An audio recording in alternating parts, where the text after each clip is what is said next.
자, 그럼 첫 번째 상담 시작하겠습니다. 정확한 상담을 위해 사전 접수를 받고 있고요. 제작진과 충분히 논의한 사항을 바탕으로 최고의 진학 전문가 세 분이 동시에 입체적으로 상담해 주신 내용을 오늘 생방송을 통해 전해드립니다. 첫 번째 학생의 상담 신청서 살펴볼게요. 첫 번째 학생은 초등학교 교사를 희망하는 고2 학생입니다. 희망대학은 서울교대 초등교육과고요. 좌우명은 그림자를 두려워하지 마라. 그것은 근처에 빛이 있다는 증거이다. 입니다. 자, 전화 연결해 볼게요. 안녕하세요. 네, 안녕하세요. 네, 어머니 간단히 자기소개 부탁드려요. 네, 초등교사를 꿈꾸는 예비 고3 엄마입니다. 네, 반갑습니다. 자, 오늘 상담이 정말 많은 도움이 되길 바라고요. 지금부터 우리 학생 키워드 먼저 살펴볼게요. 첫 번째 상담 학생의 키워드입니다. 심화 집중반, 초등교사, 교과 등의 키워드 제시해 주셨습니다. 우리 학생 키워드 살펴봤는데요. 먼저 안성환 선생님 어떤 키워드 제시해 주셨나요? 네, 저는 교과와 수능과 자신감을 키워드로 제시를 했는데요. 학생의 질문에서 첫 번째 느껴졌던 내용들이 교과가 전체 1등급이 아니기 때문에 상당히 불안하다라는 그런 심리적인 압박감을 느낄 수가 있었습니다. 하지만 먼저 이야기를 해두자면 학생의 성적이 결코 떨어지는 성적이 아니거든요. 그러니까 충분히 훌륭한데 그 압박감을 조금 더 벗어나라는 의미에서 1순위의 키워드를 교과로 잡았고요. 그리고 이로 인해서 사실은 학생의 성적 가운데 모의고사가 국어하고 영어, 탐구 한 과목 같은 경우에는 약간 좀 이렇게 불안한 면이 좀 경계선상에 있는 성적인 경우가 많았습니다. 그래서 이 경우에 교과의 압박감으로 인해서 혹시나 소홀할 것 같아서 2순위를 수능을 잡았고, 그리고 자기 자신을 믿으라는 의미에서 3순위를 자신감으로 잡았습니다. 충분히 훌륭한 학생인 것 같습니다. 네. 자, 이어서 윤태영 선생님의 키워드도 들어볼게요. 예, 저는 초등교사, 봉사활동, 그리고 심화학습을 키워드로 제시했습니다. 초등교사가 되고 싶다는 열망, 그런 거에 의지, 노력, 이런 것들이 충분히 높은 학생이고요. 그러한 노력하는 과정 속에서 눈에 띄는 것 중에는 이제 봉사활동이 좀 눈에 들어와서, 뭐 다른 부분들도 다 잘 갖추고 있는데요. 봉사활동이 들어왔습니다. 절대적인 활동 시간도 많았고요. 자신의 진로와 관련된 활동들을 지속적으로 이어가는 모습이 인상적이어서 두 번째로 봉사활동을 잡아봤고요. 또한 이렇게 봉사활동이나 다양한 비교 활동 이외에도 자신만의 노력으로 성적도 지속적으로 상승하는 모습을 보인 친구인데요. 최근에 보니까 그 심화학습, 심화집중반이라고 표현하셨는데 그 심화학습 부분에서 성적이 상대적으로 좀 저조하게 나와서 되게 걱정하고 있는데 이 부분도 사실 문제가 안 될 거라고 좀 이따 이제 설명드릴 거거든요. 그래서 그 부분을 키워드로 잡아봤습니다. 네, 마지막으로 이정영 선생님의 키워드도 들어봅니다. 네, 저는 그 심화 집중반, 그리고 학습 지도 봉사, 그리고 초등교사를 키워드로 제시를 했는데요. 우리 학생 같은 경우는 지금 교내 그 우수 학생을 중심으로 한 그런 심화 집중반, 융합사회반이라고 그렇게 돼 있는데요. 거기에 편성된 학생입니다. 그리고 교내라든가 또는 교회에서 다문화 가정이라든가 또는 운동부 학생을 대상으로 하는 그런 학습 지도 봉사를 아주 꾸준하게 그렇게 지속적으로 했던 그런 학생으로 보여지고요. 그래서 자신의 꿈인 초등교사가 되기 위해서 굉장히 노력하는 학생이다라고 이렇게 보여집니다. 네, 자 이번에는 우리 학생의 학생부 준비 상태 확인해 볼게요. 우리 학생 희망대학인 서울교대 초등교육과에 대한 성적 준비도 선생님들은 어떤 평가를 내리셨을까요? 이정영 선생님 80점, 윤태영 선생님 90점, 안성원 선생님 85점을 주었습니다. 지금 선생님들이 해주신 평가는요, 합격 가능성이 아니라요, 현재까지 준비 사항에 대한 평가라는 점 말씀드립니다. 자, 그럼 우리 학생의 내신과 모의고사 성적 살펴볼게요.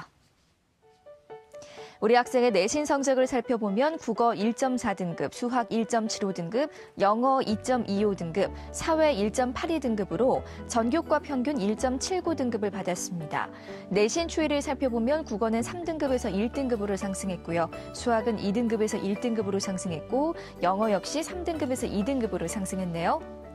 자, 우리 학생의 2017년 11월 모의고사 점수 살펴보겠습니다. 국어 2등급, 수학 나형 1등급, 영어 2등급, 한국사 3등급, 생활과 윤리 1등급, 세계사 3등급으로 국어 수학 탐구 평균 1.66등급입니다. 2017년 6월 모의고사 비교해보면 국어는 2등급을 유지하고 있고요. 수학은 2등급에서 1등급으로 상승했고 영어는 1등급에서 2등급으로 하락이네요.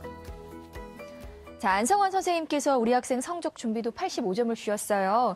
먼저 교과 분석을 통해 본 수시 전략에 대해서 조언해 주시죠. 네, 일단 85점이라는 점수가 좀 약간 어색한 점수일 수도 있습니다. 이게 90점도 아니고 80점도 아닌 85점을 준 이유는 학생에게 90점을 주면 심리적 압박감 때문에 100점을 맞기 위해 노력을 할 것 같아서 부족한 성적이 아니라 일반적으로 합격권에 있는 90점의 점수라고 본다면 그만큼만 조금 더 채우기 위한 숫자에 대한 그런 노력을 좀 해달라라는 당부고요. 왜냐하면 아까 그래프에서 보시다시피 성적이 상당히 교과 성적이 1학년 때에 비해서 계속 상승하고 있는 추세의 학생이기 때문에 스스로도 자신감도 많이 가지고 있겠지만 그걸 만회해야 된다는 압박감이 좀 더 큰 것 같습니다. 그래서 그 부분을 조금 더 주의를 해야 될 것 같고 영어 같은 경우에도 평균 등급이 1.7 점대의 등급을 나타내게 했던 이유 중에 하나인데 영어 등급이 2등급이었거든요. 하지만 종합전형에서는 단순하게 등급을 보는 것이 아니라 그 원점수와 평균과 표준 편차를 보기 때문에 학생의 원점수가 92점이나 93점을 가지고 있기 때문에 이게 약한 점수가 아닙니다. 그리고 중국어 같은 경우도 상당히 우수해서 어학에 대한 소질이 충분히 있는 학생이라고 판단이 되고요.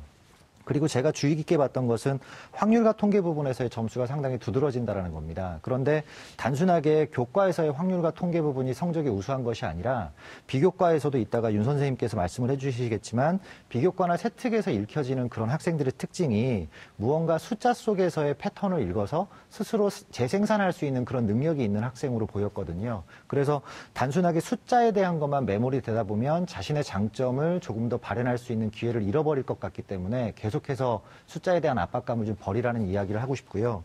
초등교사 같은 경우에 특히나 이런 패턴에 대한 그 이해가 중요한 이유가 학생들의 행동 패턴을 이해를 하고 여기에 대해서 시기적절하게 교사로서 상담하고 피드백을 줄 수 있는 그런 능력이 있고 자질이 있는 형태이기 때문에 이 부분에 대한 것을 조금 더 초점을 맞췄으면 하는 생각입니다. 그래서 전체적으로 지원 가능한 성적으로는 서울 시내 상위권 대학 수준 정도는 충분할 것이라고 생각을 합니다. 네. 혹시 또 선생님 어머니께 질문할 거 네. 있을까요? 항상 교대를 희망하는 학생들한테 묻는 건데요. 어머님 혹시 우리 학생 수시 6장을 전부 다 교대로 쓸 건가요? 네, 초등교사가 되고 싶어서 6장을 모두 쓰고 싶기도 하고, 또 6장 중 하나는 일반 대학 교육학과를 쓸까도 지금 고민하고 있습니다. 아, 네. 그래서 혹시나 초등교육이 개설이 돼 있거나 아니면 면접일자라든가 이런 부분들을 생각을 해보셔야 될 것 같기 때문에 아마 개별적인 답변서에서는 그 내용이 들어가 있을 텐데 일반적인 대학에 대해서도 조금 생각할 수 있는 그 여유를 좀 두셨으면 하는 바람이 있어서 질문을 드렸습니다. 네, 선생님 그렇다면 우리 학생 희망대학 진학을 목표로 했을 때 주요 과목 목표 등급도 알려주세요. 네. 전부 1등급을 찍게 되면 100점을 지향하게 되겠죠. 그런데 학생의 성적이 국어는 이미 1등급을 찍었고요. 수학 같은 경우에도 1등급을 했기 때문에 그렇게 이야기한 거고 영어는 보니까 한 문제 정도의 차이인 것 같습니다. 그래서 조금 더 신경을 쓰면 목표 등급을 1등급을 가질 수 있을 것 같고 사회 영역이 아까 윤 선생님께서도 그 질문이 들어왔던 그 부분인데 심화 과목 때문에 점수가 좀 떨어졌거든요. 근데 1.7의 의미는 뭐냐면 3학년 때 3과목의 사회 과목을 배우게 되면 2등급은 2개를 받아도 된다는 얘기입니다. 아니면 1, 2, 3이 돼도 큰 하자가 없을 것 같아서 1.7등급으로 목표 등급을 잡게 됐습니다. 네. 선생님 계속해서 모의고사에 대해서도 말씀해 주세요. 네, 그 모의고사에 대한 이야기를 좀 해야 될 것 같은데 학생의 전체적인 점수 합이 281점이었거든요. 그런데 281점이면 그 화면을 한번 보시면 2018년도 수능 기준으로 상위 2.8%에 해당되는 높은 수준의 성적입니다. 그런데 이 정도 성적이면 충분히 중앙대, 경희대, 외대, 시립대 정도의 중상위권 학과는 합격할 수 있는 성적대인데 그런데 이게 처음에 성적을 제가 줬을 때 원점수를 줬던 이유를 조금 더 확인을 해보셔야 되는데 원점수를 준 이유는 원점수가 상승되지 않으면 절대적으로 그와 같은 100분위 등급이 나오지 않는다는 뜻이거든요. 지금 화면에 나오는 그 표에서도 보시다시피 2017년도와 2018년도의 표를 비교를 한 건데 동일한 누적비라고 하더라도 평균적인 성적이 다 올라갔습니다. 무슨 얘기냐면 국어 평균, 영어 평균, 수학 평균, 탐구의 평균 점수가 2017학년도에 비해서 다 올라갔다는 얘기는 학생들이 그만큼 영어 영역에 대한 부담을 줄여줌으로 인해서 공부를 좀 더 완벽하게 했다라는 그런 의미를 가지고 있는 성적이거든요. 따라서 학생이 교과에 대한 압박감을 너무 심하게 받기보단 수능에서 지금 현재 학생이 경계선상에 있는 국어나 수학이나 아니면 국어나 영어나 아니면 탐구 한 과목에 대한 그런 점검을 조금 더 해줬으면 좋겠다라는 바람이 좀 있고 그런 의미에서 영어 같은 경우를 한번 짚어보면 학생이 1등급이었다가 2등급으로 떨어졌거든요. 근데 2등급이라고 해도 원점수 형태가 80점 후반대였습니다. 그렇지만 애석하게도 인문계열에서 상위권 대학 같은 경우에는 1등급 비율이 약 70%가 넘어가는 비율이기 때문에 학생이 만약에 1등급을 받지 못하게 되면 정시에서 상당히 타격을 입을 수가 있습니다. 제가 계속해서 교대를 함에도 불구하고 수능을 이야기하는 이유는 교대 선발 인원이 전국 단위로 보면은 거의 절반으로 수시하고 정시가 나뉘거든요. 그렇기 때문에 정시를 무시할 수가 없어서 이런 말씀을 드리는 거고, 탐구 같은 경우에도 생활과윤리는 1학년 때부터 상당히 좋은 점수를 유지를 했지만 두 번째 선택 과목이었던 점수가 최소한 45점 이상은 나올 수 있도록 조금 더 관리를 좀 해둬야 될 것 같다. 그래서 그런 의미에서 3학년 때 배우는 교과의 과목과 동일한 진열을 선택하는 것도 하나의 전략적인 선택이 될 수 있을 것 같고요. 그리고 국어 같은 경우에도 그런 경계선상에 있는 그 과목이기 때문에 원점수에 대한 관리를 충실히 좀 해줬으면 하는 바람이 좀 있습니다. 네. 자, 이번에는 우리 학생의 비교과 활동 살펴볼 텐데요. 서울교대 초등교육과에 대한 비교과 준비도 선생님들은 어떤 평가를 내리셨을까요? 이정영 선생님 90점, 윤태영 선생님 80점, 안성환 선생님 80점을 주었습니다. 자, 윤태영 선생님께서 우리 학생의 비교과 준비도를 80점을 주었는데요. 어떻게 보셨어요? 예, 상당히 비교과 부분에서 우수한 역량을 보여주고 있는 친구인데요. 앞서 언급한 가장 핵심적인 부분은요, 초등교사가 되고 싶은 열망과 노력, 그것들이 일단은 명확하게 보인다. 이 친구가 정말 되고 싶구나. 그래서 이렇게 열심히 활동하고 있구나가 보이고, 그런 부분들이 보이고요. 일단 특히 이제 희망 진로. 를 준비하는 과정이 열심히 준비하는 과정, 그리고 그 과정에서 비교과 활동만 열심히 하는 게 아니라 그 과정 속에서의 어떤 진정성 이런 것들이 그대로 느껴지는 기록들이 있더라고요. 아마 자소서를 쓰게 된다라면 좀 더 그것들을 세밀하게 드러낼 수 있을 것 같다라는 판단이 됩니다. 또한 이러한 활동을 열심히 하는 친구들이 일반적으로 학업적인 성취도 면에서 좀 떨어지거나 유지하는 수준 정도에 그치는 경우가 많은데, 우리 친구는 학업에 대한 노력도 열심히 해서 지속적으로 성적이 상승하는 모습을 보여주고 있습니다. 또한 이러한 모든 과정을 이렇게 보면 생활기록부 상에서의 모습은 스스로 노력해서 이렇게 만들어 갔구나라고 하는 것들을 느끼게 만들어줍니다. 예, 그래서 전반적으로 봤을 때 아주 우수한 평가를 받을 수 있는 친구라고 판단이 되고요. 부족한 점을 좀 약간 얘기를 해본다라면, 이거는 실제로 있을 거라고 판단은 되지만, 생활기록부 그 자율활동이나, 그 진로활동 부분에서 보면요. 그냥 학교 활동 중심으로 기록되어 있어서 학생의 모습이 좀 잘 드러나지 않는 부분이 있기는 해요. 그렇지만 아마 자기소개서를 통해서 자기가 한 활동에 대해서 좀 의미부여를 된다라면 충분히 해결할 수 있는 부분이라고 판단이 됩니다. 네, 선생님, 우리 어머니께 궁금한 점 있을까요? 예. 제가 아까 전에 앞서 말씀드렸듯이 좀 인상적으로 봤던 게 봉사활동 시간이 상당히 많았었거든요. 1학년 때 185시간이었었고, 2학년 때 12월 27일 현재까지 해서 77시간의 봉사활동으로 또 합치면 262시간이나 돼요. 이렇게 많이 했는데요. 공부도 열심히 했을 거고 봉사활동도 이렇게 열심히 다녔을 텐데, 우리 학생이 이렇게 봉사활동에 의미를 두고 활동해도 어떤 걸 얻기 위해서 뭘 얻고 싶은 것이 있어서 활동을 했는지 어머니께 질문드리고 싶습니다. 네, 그 봉사를 하면서 실제 초등학생들과 소통해 보면서 현재 자기가 학생이라는 신분에서 느낀 생각, 감정들을 잘 기억하고 있다가 실제 교사가 되었을 때 꼭 실천해보고 싶다라는 생각을 많이 하고 있습니다. 예. 우리 친구 어머니 답변 들어보니까 더욱더 초등교사에 대한 열망이 아주 크다라는 걸 확인할 수 있겠는데요. 네. 예, 그 모습, 그 자세 그대로 유지해 가고 현재 같은 노력한다라면 충분히 좀 더 좋은 평가 받을 수 있을 것 같습니다. 네, 선생님, 그럼에도 또 분명히 보완해야 될 점이 있겠죠? 말씀해 주시죠. 예, 보완이라고 표현하긴 그렇고요. 우리 친구가 유지했으면 전반적으로 봤을 때는 지금의 모습들, 노력하는 모습들, 진정성 있는 모습들을 유지해 갔으면 좋겠다라는 마음을 말씀드리겠습니다. 하나씩 화면 보면서 설명드릴 텐데요.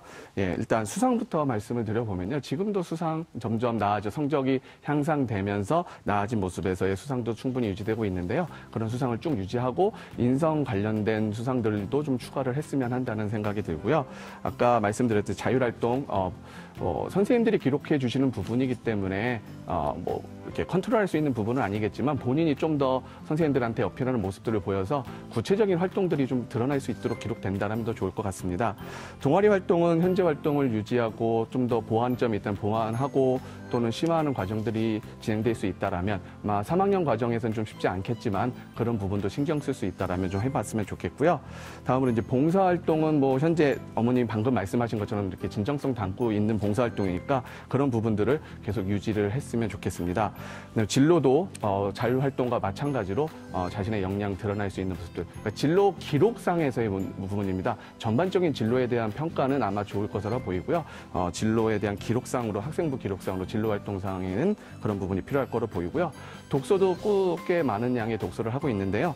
이제는 뭐 양보다는 질을 생각해가지고 조금 더 심화 독서를 할 수 있는 그런 여력을 보여줬으면 좋겠습니다. 네, 자세하게 설명해 주셨는데요. 이번에는 우리 학생의 대학 입시 경쟁력 살펴볼게요. 우리 학생은 수시와 정시 중에 어느 입시에 더 많은 경쟁력을 갖고 있을지 이정영 선생님께서 제안하는 우리 학생의 입시 경쟁력 지금 공개합니다.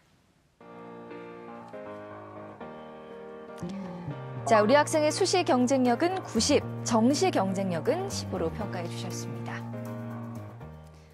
지금 선생님의 평가는요, 현재까지 준비 사항에 대한 평가이기 때문에 절대적인 입시 기준으로 삼지 마시고요. 참고 자료로 활용하시기 바랍니다. 자, 이정영 선생님, 우리 학생 입시 경쟁력 공개됐어요. 평가 이유 설명 부탁드릴게요. 예. 우리 학생의 학생부 교과 성적을 살펴보니까, 국수영사로 하게 되면 1.79 정도의 등급이 나왔는데요. 전교과로 하게 되면 평균 1.68 등급으로 더 성적이 좋아집니다. 그리고 정시 지원의 기초 자료가 되는 어떤 1학년 6월 학력평가 성적을 이렇게 보니까 국수탄 평균 100분위가 88.71이에요. 그래서 사실 우리 학생이 희망하는 대학이 대부분 교대라는 점을 감안할 때 정시보다는 수시에서 좀 더 경쟁력이 더 있을 것이다라고 이렇게 판단이 되고요. 또한 교사가 되기 위한 학습 지도 이런 봉사라든가 또는 뭐 자신의 꿈을 계속해서 키워나갔잖아요. 이런 부분들이 수시에서의 경쟁력이 좀 높지 않을까라고 이렇게 판단됩니다. 네, 선생님 그렇다면 우리 학생에게 유리한 전형에 대해서도 말씀해 주세요. 예, 우리 학생에게 사실 유리한 전형으로 따져본다면 1순위, 2순위, 3순위 순으로 제가 좀 말씀을 드릴게요. 1순위는 제가 수시 학생부 종합 전형으로 제가 판단을 해봤고요. 2순위는 학생부 교과 전형, 그리고 3순위는 정시 전형입니다. 왜 이렇게 판단했냐면요. 사실 우리 학생의 학생부 내용 중에 교과와 비교과를 제가 좀 자세히 분석을 해봤어요. 그랬더니 전체적으로 학생부 종합전형에 대한 준비가 굉장히 잘 되어 있다라고 이렇게 좀 판단이 되었습니다. 특정 교과, 즉 국수영사 이런 교과보다도 오히려 모든 교과에서 고른 성적 분포를 보이고 있다는 점, 그리고 예체능 관련 교과에서도 굉장히 우수한 성적을 받았다는 점, 그리고 어떤 자신의 꿈을 이루기 위한 노력으로 해서 일환으로 교내라든가 또는 교회에서의 어떤 다양한 학습 지도 봉사활동 이런 것들은 아마 서류 평가에서의 굉장히 좋은 평가가 기대되는 그런 항목이다라고 이렇게 판단이 됩니다. 그래서 특히 수시에서 선발하는 인원도 아무래도 많은 전형이 지금은 상위권 대학에서는 학생부 종합 전형이기 때문에 제가 1순위로 추천을 드리고요. 그리고 이제 초등교사가 되기 위한 전형 중에 사실 논술로 선발하는 그러한 대학은 이화여대 초등교육과밖에 없습니다. 따라서 2순위는 학생부 교과 전형으로 준비하는 것이 오히려 더 낫지 않을까라는 판단이 들었고요.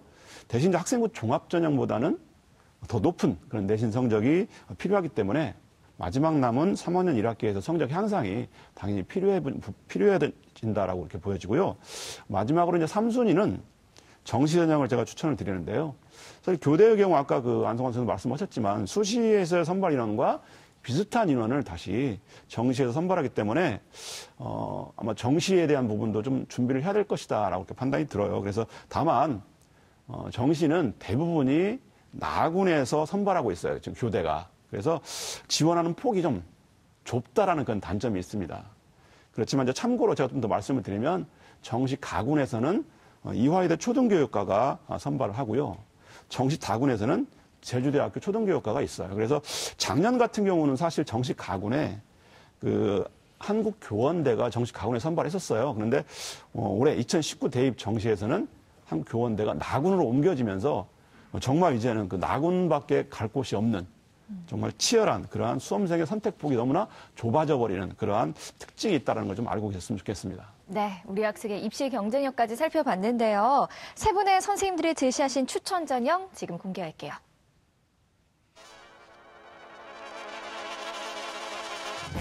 이정영 선생님 서울교대 초등교육과 교직 인성 우수자 전형, 윤태영 선생님은 춘천교대 초등교육과 교직적 인성 인재 전형, 안성환 선생님 이화여대 초등교육과 미래인재 전형 추천해 주셨습니다. 세 분의 추천 전형 살펴봤는데요. 이정영 선생님께서 서울교대 초등교육과 교직 인성 우수자 전형 추천해 주셨습니다. 자세하게 설명 부탁드릴게요. 제가 추천해드린 그런 그 대학은요, 서울교대 초등교육과 교직 인성 우수자 전형인데요. 전형 방법을 살펴보면 1단계에서 서류 100으로 3배수를 선발합니다. 그리고 2단계에서는 1단계 성적 50과 면접 50으로 해서 선발을 하고요. 수능 최저가 있습니다. 국어, 수학, 영어, 탐구 두 과목인데요. 4개 영역의 합이 9등급 이내여야 된다는 것은 그 최저를 요구하고 있기 때문에 우리 학생 같은 경우 지난 그 자료를 보니까 충분히 최저를 맞추고 있더라고요.